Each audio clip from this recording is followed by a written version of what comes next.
Hey all, welcome to Constitution Day 2023 edition here at the College of Southern Nevada. And this is one of, I think, two other videos about important Supreme Court decisions regarding the meaning of the U.S. Constitution. So this will be the third contribution to that conversation. I want to talk to you briefly about a recently decided case by the U.S. Supreme Court. Students for Fair Admissions Incorporated versus President and Fellows of Harvard College. And I believe the other litigant in this case was the University of North Carolina, Chapel Hill. They're both very competitive universities, one private, one public.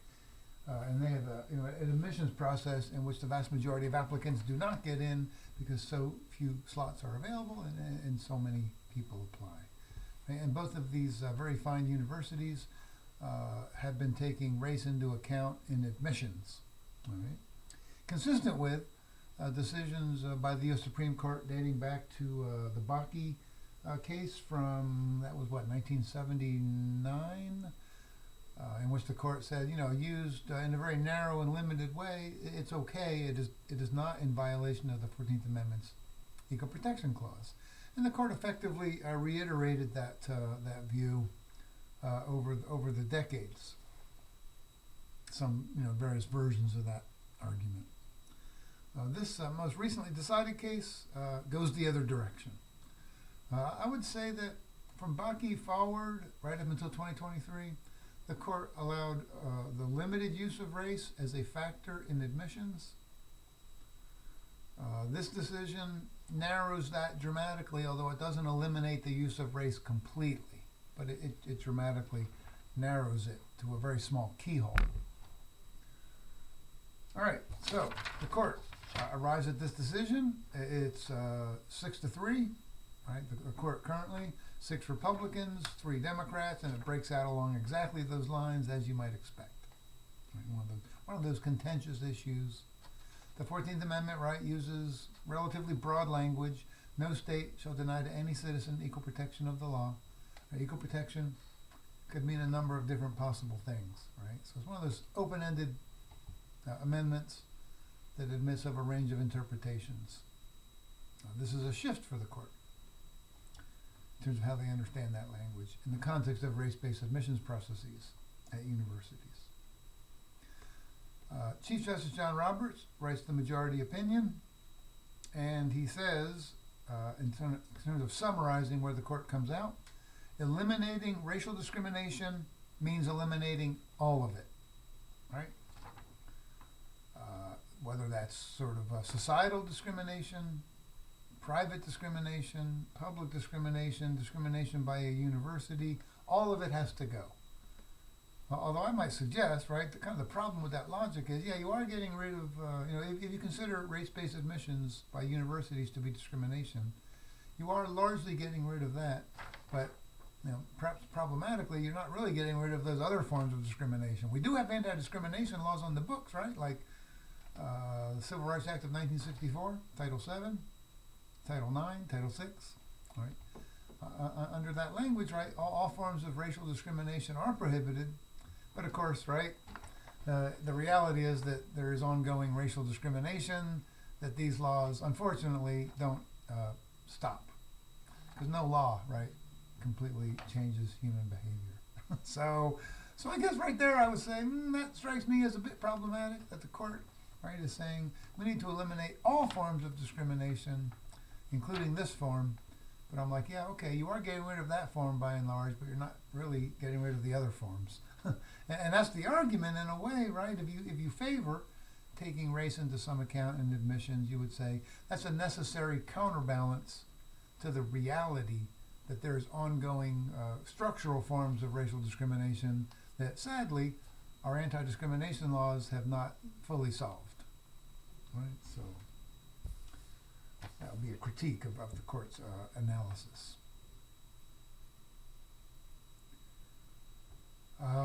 So that's the basic premise of the court majority.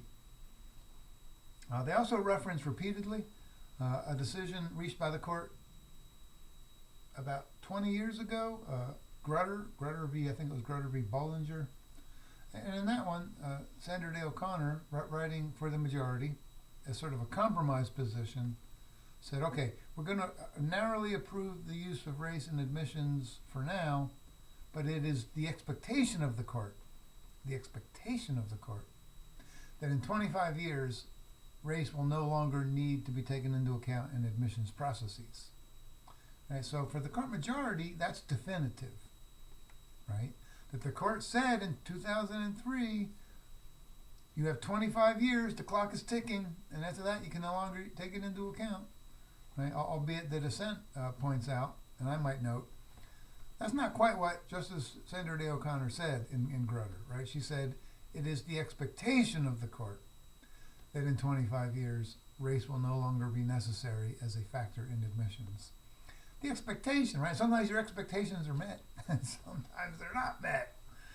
But the court majority treats this as an absolute standard. Right? And they say, well, it's been 20 years, we're almost at 25, good enough. The court said you can no longer use it after 25 years, we're calling it now. Right? So, again, you can see how you might come to different conclusions about that. Some of the other concerns of the court majority in this case, 2023, is that some of the benefits of racial diversity that universities often invoke to defend these sorts of policies, a better education for everybody, different viewpoints in the classroom. The court said, they're really stating these benefits in a way that they're not really able to measure with any precision. So they're kind of asking us to trust them that these are benefits that are worth taking race into account and sort of pushing the boundaries of the 14th Amendment.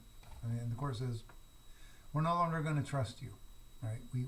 We want definable benefits that can be measured precisely, and perhaps if you could have done that, maybe we would allow you to continue using race. You haven't done that. You just sort of invoked it, loosely, without showing us any way to measure it objectively. Fair enough. And the court majority concludes, look, there's too much collateral damage here being done by these affirmative action policies, right? Specifically, of course, right, a disproportionately negative impact, zero sum, on white and Asian American applicants who are disadvantaged by such policies, right? And they said, look, the 14th Amendment doesn't allow that sort of thing for race to be used in a negative way. It's zero sum, whites and Asian Americans lose, that's not permissible. Right? So this is the core of the court's logic in this case. Now, all of that being said, like I said, there's a keyhole, right? A little room still to take race into account in a very limited way, even under this decision. So Roberts concludes by saying, at the same time, nothing prohibits universities from considering an applicant's discussion of how race affected the applicant's life, so long as that discussion is concretely tied to a quality of character or unique ability that the particular applicant can contribute to the university. All right, so that's the keyhole. The court is not absolutely forbidding taking race into account, but it can only be taken into account in that very limited way. Right? So it's important that we capture that nuance here. I can assure you, admissions programs at competitive universities and colleges across the country are really focused in on, all right, how can we make sure that we can still take it into account through that keyhole, right? Justice Sotomayor pens a dissenting opinion,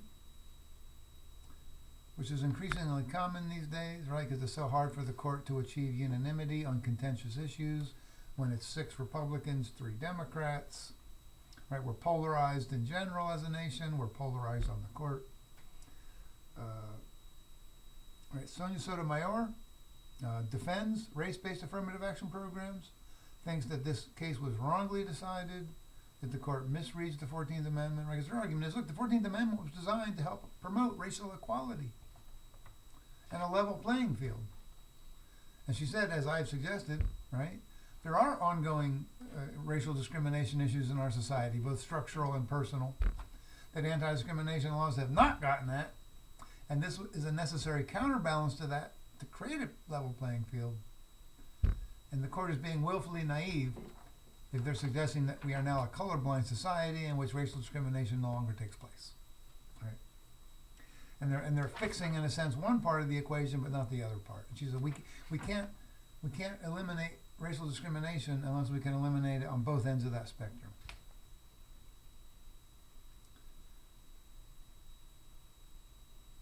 She says, look, in defending race-based affirmative action, which had been permitted again, right, from Bakke in 79 right up to 2022, although progress has been slow and imperfect, race-conscious college admissions policies have advanced the Constitution's guarantee of equality and have promoted Brown's vision of a nation with more inclusive schools. Because the court kind of goes back and forth on what's the meaning of Brown v. Board of Education, right? That iconic decision from 1954.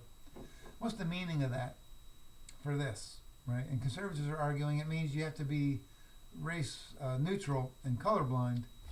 And Sotomayor is saying, no, it means that we need to work harder to achieve equality of opportunity and a level playing field. And we're not there yet. Today, she says, this court stands in the way and rolls back decades of precedent and momentous progress. It holds that race can no longer be used in a limited way in college admissions to achieve such critical benefits. In so holding, the court cements a superficial rule of colorblindness as a constitutional principle in an endemically segregated society where race has always matters and continues to matter.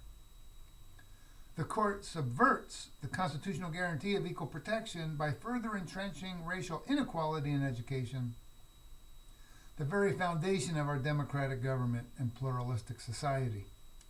Because the court's opinion is not grounded in law or fact, obviously the court majority would take issue with that claim, is not rooted in law or fact, and contravenes the vision of equality embodied in the 14th Amendment, right, which was designed to deal with the effects of slavery. I dissent.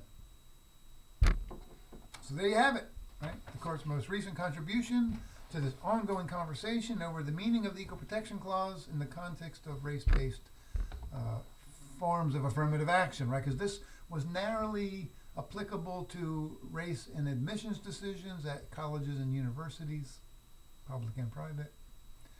But now this raises larger questions, doesn't it, about other forms of race-based affirmative action, specifically in the workplace, right? Is that next to fall under the court's emerging, more conservative 14th Amendment jurisprudence? It seems likely.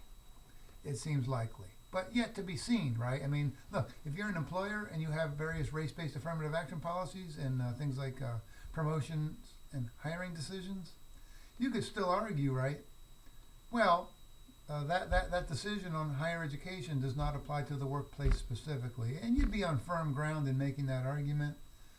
But one would imagine, right, that the court will probably want to take a case in the near future that allows them to address exactly that issue. What about race-based affirmative action programs in the workplace?